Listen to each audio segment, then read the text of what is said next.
성도님들 반갑습니다. 말씀 플러스 시간입니다. 오늘은 이사야서와 사해사본 이라는 제목으로 말씀 플러스를 준비했습니다. 우리 지난주에 그 본문이었던 이사야서 저희가 40장을 앞에 전반부를 좀 살펴봤는데요.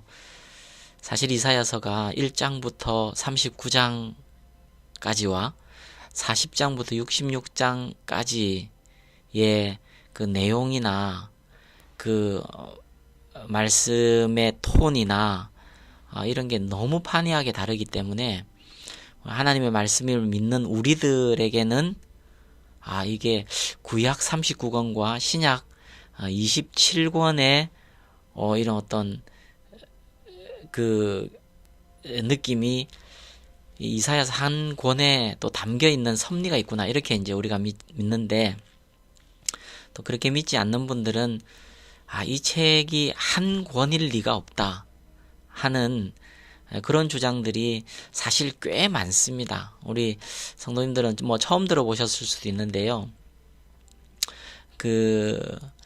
이런 주장이죠. 구약 성경이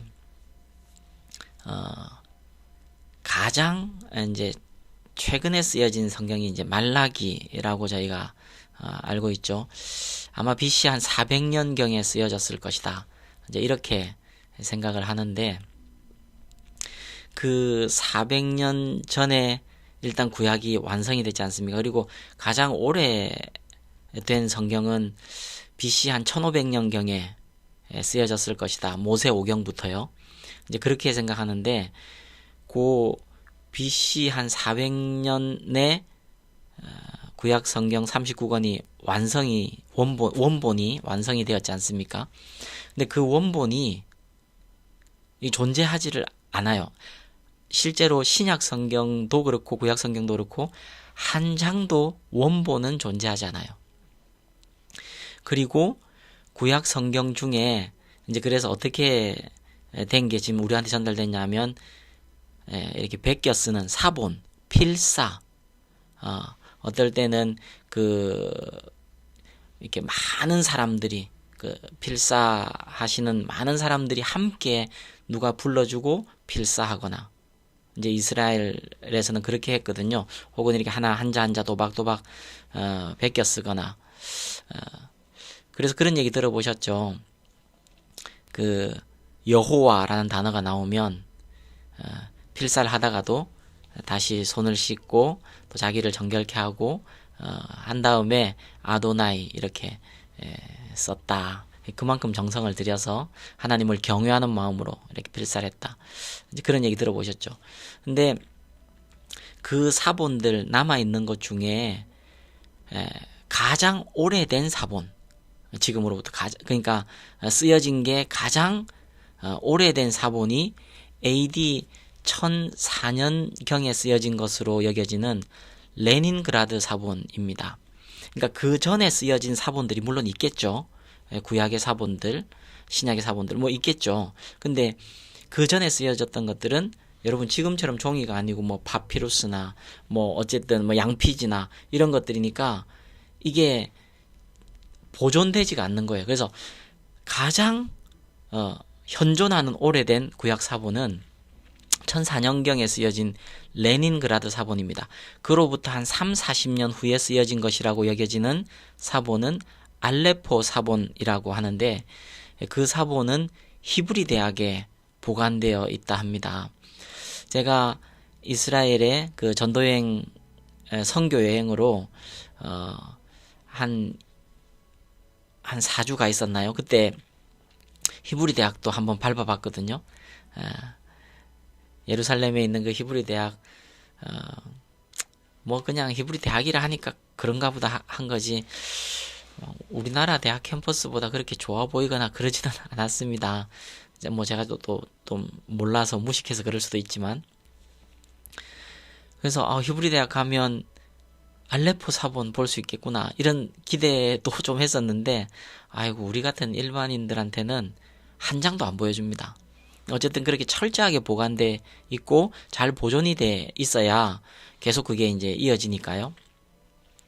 근데 가장 현존하는 오래된 완역 사본 39권이 다 있는 사본이 1003년에 쓰여진 것이라면 이게 말라기서와도 간격이 이게 1400년 정도 나고요. 그리고 모세오경과는 한 2500년의 간격이 나지 않습니까? 그렇게 간격이 나니 그동안에 이 내용들이 원본이 그대로 전달되었다고 보기 어렵고, 전달된 것도 있겠지만 뭔가 후대에 이렇게 편집이 되거나 뭔가 좀 덧붙여지거나 짜집기 되거나 이제 이랬다고 생각하는 게 좀 더 합리적인 생각 아니냐. 그 대표적인 논쟁거리가 이사야서였습니다. 1장부터 39장의 저자가 다르고 40장부터 66장의 저자가 다르다. 그래서 제1 이사야서라 부르자, 제2 이사야서라 부르자, 이제 이런 주장들이 사실은 신학계에 꽤 있었더랬습니다. 그게 이제 자유주의 신학이죠. 자유주의 신학. 여러분, 자유주의 신학이라 해서 이렇게 나쁜 동기에서 출발한 건 아닙니다. 결과적으로는 너무너무 우리 기독교 신앙에 폐해를 준 것은 사실인데요. 일단 출발은 어떻게 했냐면, 자유주의 신학은 18세기 계몽주의 사상의 영향을 받아서, 계몽주의가 뭐냐 하면 인간의 지성, 그리고 과학, 그 다음에 이성주의, 이제 이런 것들의 영향을 받아서 이해되고 또 증명되고 이러지 않은 사실에 대해서는 받아들이려 하지 않는 그런 사상들이 이제 뭐 계몽주의부터 또 과학이 발달하면서 그렇게 생겼잖아요. 그래서 거기에서 영향을 받은, 시대적인 사상에 영향을 받은 그 신학 사상이 자유주의인데, 그래서 기독교도 좀 신화적인 거, 좀 뭐 설화적인 거, 그 모형 좀 사실이라고 받아들이기 어려운 거, 기적이라 할지, 뭐 모세가 홍해를 갈랐다 할지, 이런 것들을 좀 더 과학적이고 이성적으로 이렇게 해석을 해내자 해서 기독교를 좀 더 개혁하고 좀 더 많은 사람들에게 make sense 하도록, 그러니까 납득이 되도록 이 부분에 좀 연구를 해야 된다 하는 어떤 일종의 움직임이 자유주의 신학의 출발이었습니다. 그러나 결과적으로는 가장 큰 자유주의의 폐해는 하나님의 말씀으로서의 성경에 대한 믿음을 저버리게 했던, 여러분, 그래서 1900년대 초반뿐 아니라 1900년대 뭐 중후반까지, 뭐 지금도 더 하고요. 북미 지역이나 유럽 이런 데서 신학 박사 논문을 쓰려면 성경이 하나님 말씀이라는 전제하에 논문을 쓰면 그 박사 논문은 통과되지 않습니다. 그러니까 그건 너무 고리타분한 주장이고, 그런 이 말씀이 어떻게 일관성이 있는지 뭐 이런 걸로 박사학위를 써야 돼요. 그러니까 자유주의 신학을 받아들인 뭐 나라 혹은 뭐 사회, 지역 이런 데는 신앙의 그 순수성을 다 잃어버렸죠. 그러니까 기독교의 힘을 잃어버린 거죠. 근데 어쨌든 그 자유주의 신학에서 가장 이제 화두로 삼았던 게 중에 하나가 이사야서입니다. 이사야서는 한 저자가 썼을 리가 없다. 이런 주장이죠. 그리고 그 주장이 1800년대 후반부터 1900년도 초중반까지 뭐 거의 압도적이었습니다. 이사야서는 그래서 두 권으로 나눠 생각하는 것이 맞겠다. 우리 전통주의 또 보수적인 신앙의 기독교는 거기에 주장들에 점점 밀리는 거예요. 그러던 차에 1947년에 사해사본이 발견이 됩니다. 그 사해사본, 소위 쿰란 사본이라고도 부르는데요. 이게 어떤 거냐면 그 사해 지역 근처에 쿰란 지역이 있습니다. 쿰란 지역에 아마도 그 유대인들 바리새인들 중에 그 기독교가 부패하는 것들, 그때 예수님 당시를 지나면서 바리새인들 중에 혹은 기독교의 순수성을 자기 나름 지키려는 사람들이 핍박을 피해서 쿰란 그 동굴 지역으로 아마 이주해서 살았었던 것으로 보이는데, 어쨌든 그래서 그 지역에서 이제 본인들이 성경을 필사하면서 이렇게 이렇게 신앙을 지켜가던 뭐 그런 공동체가 있었던 것으로 보이는데, 1947년에 한 목동이 이 쿰란 사본을 발견을 합니다. 쿰란 사본은 이렇게 완역 사본 39권이 다 있는 건 아니고 뭐 이것 저것 이렇게 이제 한 권 한 권씩 발견이 돼요. 어떻게 발견이 됐냐면, 양치던 이 소년이 양이 동굴 안으로 가버렸습니다. 불러도 나오질 않아요. 그래서 또 이게 소년이니까 양은 찾아야 되겠는데 겁이 나잖아요. 그 깜깜한 동굴로 들어가려니까 겁이 나서 박쥐들도 있고 이러니까 이렇게 그 짐승들을 쫓고 박쥐를 쫓고 양을 구해오려고 돌을 던지면서 굴 안으로 들어갑니다. 그러는데 뭔가 쨍글랑 하고 항아리 깨지는 소리가 들리고, 그리고 거기서 결과적으로 이사야서가 발견이 돼요. 한 두루마리로 발견이 됩니다. 그러니까 이렇게 한 통으로 66권이 발견이 되었죠. 그것도 이제 우리 보수주의 신앙의 기독교인들에게는 봐라 한 통이다 굉장히 위로가 됐는데, 그 내용을 이렇게 곰곰이 이제 추적을 해보니까 쿰란 사본은 AD 한 70년경에 쓰여진 것으로 여겨진다 그래요. 그러니까 이 현존하는 완역 사본인 레닌그라드 사본보다도 뭐 한 930년 전에 쓰여진 거죠. 그러니까 그 왜 그렇게 그러면 얘는 보존이 됐는가? 그 사해 지역의 동굴이 그리고 그것도 항아리 안이 보존되기에 너무 적합한 온도와 습도였다 합니다. 그래서 어쨌든 AD 한 70년경에 쓰여진 것으로 보이는 사해 사본이 발견이 되고, 그게 이사야서 통으로 발견이 되고 한 통으로 한 두루마리로 발견이 되고, 내용을 레닌그라드 사본뿐 아니라 우리가 신뢰하는 많은 사본들이 있습니다. 사본이 한두 개가 아닙니다. 여러분 사본만 해도 뭐 말도 못합니다. 엄청난 양의 사본들이 있습니다. 그 내용들과 이제 그래서 사본학이라는 게 있거든요. 이 사본은 가장 A 등급으로 믿을 수 있다.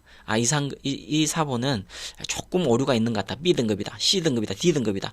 다 그렇게 나누어져 있거든요. 사본학 전 세계 교수님들이 그렇게 다 분류해 놓은 게 있습니다. 그 A급의 내용들과 이 사해 사본을 비교해 본 결과 그 비교하는 이제 연구기관이 생기고 연구를 시작했을 때 전 세계 신학계가 굉장히 가슴 졸여하며 기다렸죠. 자유주의는 자유주의대로, 우리는 또 우리대로. 근데 그 내용이 토시나 혹은 어떤 뭐 이렇게 자음 모음의 어떤 부분이나 요런 부분에 이렇게 살짝 다른 부분이 있어도 내용 전체적으로 99.99%가 같더라는 거예요. 이 사본들과 사해 사본과. 이게 무슨 말입니까? 원본이 사본으로 지금 우리에게 와 있는 이 내용과 그게 같겠냐 하는 자유주의 신학의 주장이 틀렸다는 거예요. 얼마나 이 사본 필사에 정성을 쏟고 마음을 쏟았는지 내용이 이렇게 1000년에 걸쳐서 이 기간이 있어도 99.99%가 내용이 같더라. 그러므로 지금 우리의 손에 와 있는 이 성경을 원본에 가깝다. 원본이라 할 수는 없지만 원본에 가깝다 하고 믿어도 되고, 이 말씀을 깊이 사랑하고 또 말씀에 하나님의 말씀인 권위를 믿음을 들여서 순종하는 것이 우리 신앙과 삶의 큰 복이겠다 하는, 그래서 말하자면 자유주의 신학이 완패를 했죠. 사회사본이 발견되고. 그래서 지난 주일에 말씀드렸던 대로 이건 두 저자가 쓴 제1 이사야서, 제2 이사야서가 아니라 구약과 신약이 한 이사야서 안에 들어간 것 같은 하나님의 섭리, 놀라운 섭리로 오히려 여겨진다. 1장부터 39장도 하나님의 말씀이고 40장부터 66장도 하나님 말씀이고, 그래서 이 이사야서를 설명을 드리면서 지난 주일에는 좀 설명을 드릴 시간이 좀 부족했고요. 그래서 우리가 40장의 내용을 나누었지만, 그러나 이 이사야서가 얼마나 놀라운 하나님의 말씀인가. 참 내용도 놀라운 하나님의 말씀이고, 이 역사적으로 보존된 이 역사적 사실들을 살펴볼 때도 하나님의 그 섭리와 지혜, 사랑이 우리에게 하나님의 말씀을 우리 손에까지 전달해 주신 하나님의 열심까지 볼 수 있는 그런 은혜를 경험하게 됩니다. 네, 저는 이 사본학을 공부하면서 그 하나님의 열심을 보고 참 가슴 뛰어 했었더랬습니다. 신학생 때 하나님께서 그 하나님의 계시와 말씀을 우리에게 주시고자 하는 열심이 얼마나 크신가. 그리고 또 사본학 이후에 한글 성경으로 번역되는 과정, 그 과정에서 하나님의 사람들의 헌신과 수고, 그 하나님의 사람들에게 은혜를 주시고 영감을 주셨던 하나님의 실제적인 역사, 이런 것들에 참 감사하고 감동했었는데요. 오늘 말씀 플러스에는 그 내용을 좀 나누고 싶었습니다. 우리 그래서 더 말씀 또 가까이 하시고 또 사랑하시고 말씀을 들을 뿐 아니라 순종하는 그런 또 복된 우리 성도님들 되시기를 다시 한번 주님의 이름으로 축원합니다. 오늘 말씀 플러스는 여기까지 하겠습니다.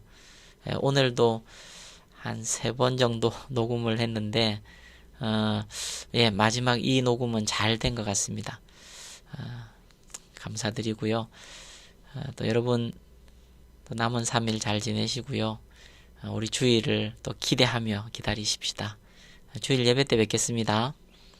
여러분 잘 지내시고요. 건강하세요. 여러분 사랑합니다.